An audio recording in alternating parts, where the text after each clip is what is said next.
Saudara, inilah rekaman kamera pantau saat pemilik rumah makan melempar makanan ke salah satu pengemudi ojek daring.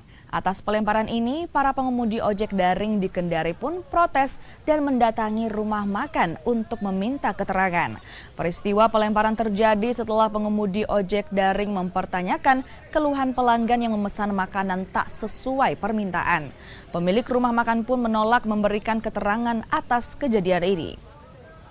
Ini sebenarnya orderan ini bentuknya Grab Express. Hanya pada saat si pihak driver datang ke resto, orderannya kan sebenarnya 2 paket. Hanya dari pihak resto tidak mengkonfirmasi bahwasanya paketnya ini 2. Jadi yang dibawa pada saat itu oleh driver cuma 1.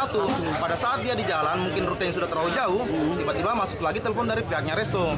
Jadi si driver ini kembali lagi, mesti balik lagi. Secara tidak langsung dia ini sudah dirugikan waktu, tenaga, dan bensinnya.